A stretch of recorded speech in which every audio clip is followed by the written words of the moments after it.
I do this trick in my act. You may have heard of it. It's a forward roll. It's like the end of my 3-club juggling sequence. The sequence that has all the body throws and kind of like is a culmination of the throws that I did beforehand.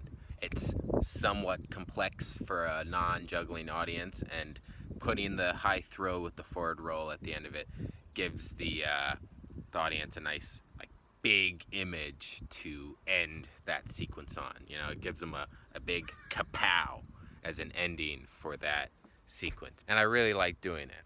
But last week, somewhere during the rehearsals, after the, I don't know, 100th, 200th time I did that trick, I started to feel a bruise on my lower back tailbone area, because I was doing the forward roll on hard floor for just too many times. I did it so many times. I should have marked it.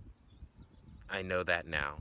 But the bruise was just so bad. So every time I did it, I kind of like rolled over to the side to avoid the bruise.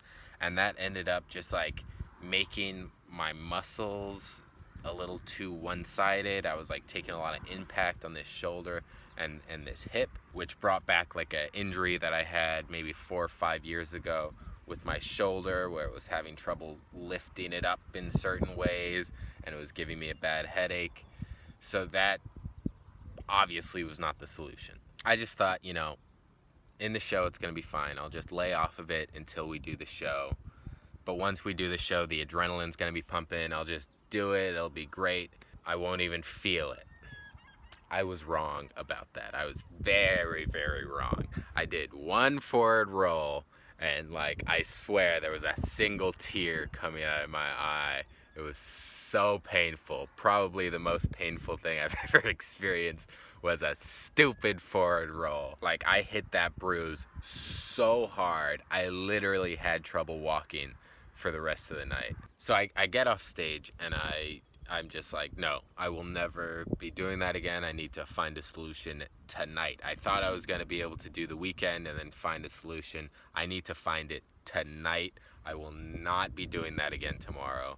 It's been messing up everything about my body. Can't have that. So I looked in my little bag of tricks, the tricks that I've done before in the past, and I was like, what could be a good solution for that? What can do what I want it to do in terms of the impact it has in the act? You know, it's that finishing high throw big moment, but does not impact my back. It is not a forward roll. What could I possibly do? I have the side that I do a lot in my number. I'm not doing it in this number for various reasons, and honestly I don't really want to do that because it takes some preparation, and I don't have that preparation time with the way that the act is choreographed. So that's not the solution. So I thought, obviously I'll just do a front handspring. I've done that before, right? I think so. So the next day for my warm-up, I just went through and practiced it. First, I wanted to figure out if I could actually do it while holding a club in my hand, because that was a little bit weird. You have to like place your fist on the ground to do the front handspring, which feels wrong to me, but it worked. So I guess I can do it. I try it once, throwing the high throw, doing it, went a little too far, tried it again, it was better. The general rehearsal lighting is so bad, I cannot see a single thing up there. So I kept losing the club. I did it a few times, and it was good enough. I was like, all right, I think it should be good.